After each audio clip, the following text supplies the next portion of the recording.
There have been lots of small trades and signings that have transpired since our last video, so let's get into them and talk about how exactly they're going to help their teams. The first move we got to go over is Grant Williams heading to the Dallas Mavericks. This is undoubtedly one of the most underrated moves of the offseason. He was acquired in a sign-and trade, and I know the Mavericks could not be happier. But why is he such a good fit for the Mavs? Well, for starters, the team's biggest problem last season was their mediocre defense, and that's putting it nicely. They were ranked 25th in defensive rating, which is awful for a team with championship aspirations. After trading away Dorian Finney-Smith, they no longer had the versatile defensive stopper that every elite team has. The Denver Nuggets have Aaron Gordon. The Miami Heat have Jimmy Butler and Bam Adebayo. The Lakers have Jared Vanderbilt. The Warriors, Andrew Wiggins, and the list goes on. While Grant Williams isn't the defender any of them are, he's certainly close. At 6'6" and weighing over 235 pounds, he has the perfect tweener build to be a versatile defender, like a poor man's Draymond Green. He has the strength and toughness to bang down low if needed, and he's mobile and quick enough to cause elite scorers problems out on the perimeter. Plugging his defense in with Josh Green's and Maxi Kleber's will be pretty good. Not to mention the Mavericks have finally solved their rim protection problem by drafting Derek Lively and picking up Rashawn Holmes. Williams' value isn't on the defensive end though, because he can also stroke it from deep.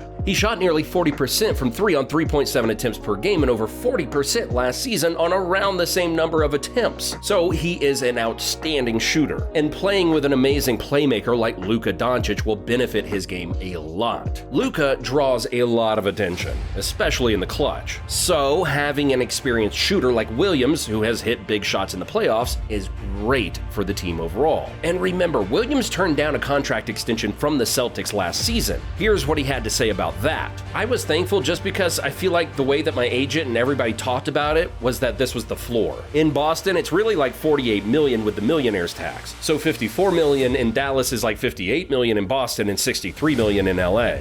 Yep, he and his agent were definitely strategic.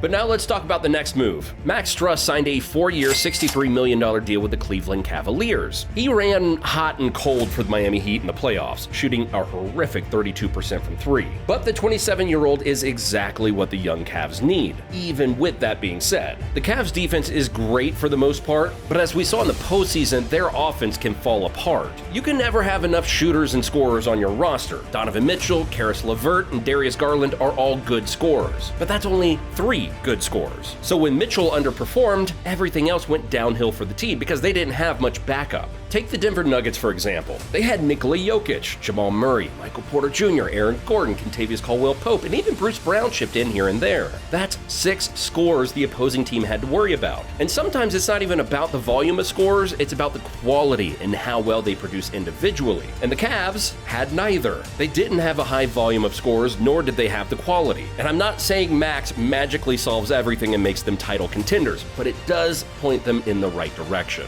Then next we have KJ Martin joining the Los Angeles Clippers, and honestly, I don't have much to say about this one. I mean, he increases the Clippers' depth and gives them a lob threat option for Russell Westbrook, which is nice, but we don't think he puts them over the edge to getting any closer to a championship. He's a bad shooter and doesn't take a lot of them in the first place. He doesn't have a mid-range, nor is he good on defense. He's just a hustle player, which isn't a bad thing to have, but there is a reason the worst team in the NBA let him go.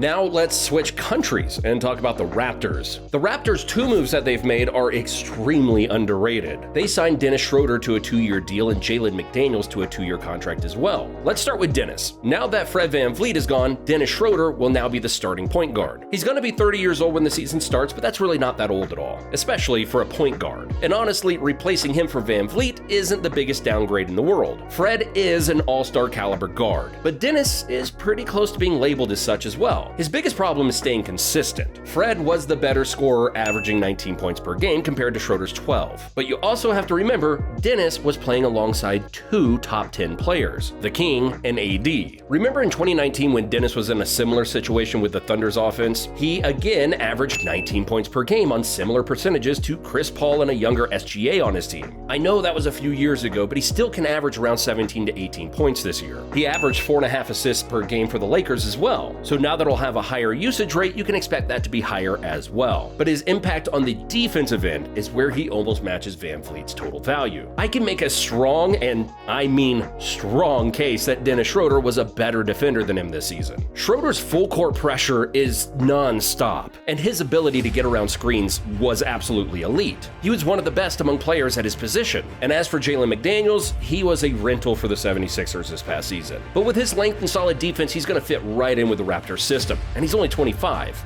The next move is the 76ers signing Patrick Beverly, which also is an underrated move. The 76ers struggled with perimeter defense, even with having DeAnthony Melton and PJ Tucker. Patrick Beverly isn't an elite defender anymore, but he's still terrific. His energy and leadership could be game-changing for a Philly team that sometimes lacks motivation. And yes, I'm looking at you, Embiid. But let me clarify, is Patrick Beverly going to finally put the 76ers over the top? Probably not, but there's no downside to acquiring him either. I know he isn't the best shooter over the past couple of years offensively, but let's not forget, he has shot over 37% plenty of times throughout his career. They also signed Mo Bamba, and while he didn't play at all for the Lakers, he could still work well with Embiid. Bamba has shot over 38% from three in his last 2 seasons in the league, making him one of the best big men shooters in basketball. That skill is going to allow him and Joel Embiid to take the court together at the same time. That's just going to bring something different to a Philly offense that is in dire need of change. Defensively, he can thrive there as well. He's an excellent shot blocker and help side defender who can roam the paint with Joel. The 76ers already had the 7th ranked paint defense in the league, so adding Bamba should push them a little bit further to the top. But unfortunately, the team's success mainly relies on Embiid,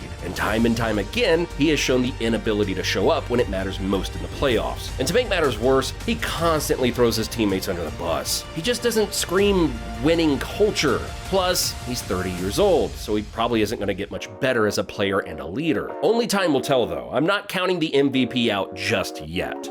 And then finally, but certainly not least, we're going to go over the 3 Utah Jazz moves. They traded for John Collins, signed Paul Reed, and extended Jordan Clarkson's contract. First, let's talk about John Collins. Collins averaged just 13 points and 6.5 rebounds for Atlanta, so this was a down year for him, especially when you compare it to his 2nd and 3rd seasons in the NBA where he averaged 20 points per game. The Jazz are hoping he can build back that spark. He's also really experienced compared to everyone else on that Jazz roster. He's been to the playoffs multiple times, and the fact that he's just 25 makes it that much better. Also, bringing him in means they can officially move Lauri Markkanen to small forward full-time, a position where the 7-footer thrives. Walker Kessler has established himself as one of the best rim protectors in the NBA, so he can cover up Collins' defensive struggles for the most part. But unfortunately, while he does give them an elite lob threat on offense, he makes their defense much worse than it already was. They were ranked 23rd in defensive rating, which is why they missed the playoffs. They did sign Paul Reed though, who's a solid mobile defender, so that wasn't a bad move. But here's why things are looking bright for their defense moving forward. They drafted Taylor Hendricks out of UFC. He makes a strong case for being the most versatile defender in the class. He is a tremendous rim protector who can also defend out in space. The Jazz also have Chris Dunn, who's a tenacious defender with quick and active hands. And then they have Ochai Agbaji, who isn't bad defensively, and their other new rookie, Keontae George, who has shown promise as the defensive playmaker. But the overall point is, if they can figure things out defensively, there's no doubt in my mind that they will make it to the playoffs. Offensively, they've got the firepower. Lauri Markkanen, Colin Sexton, John Collins, and of course Jordan Clarkson will give them good scoring options all over the court. We'll just have to wait and see if this promising team can put it all together. What do you think? Will Utah make the playoffs this season? And who's made the best trade so far? Let us know in the comments down below. Thanks for watching, and I'll see you in the next one.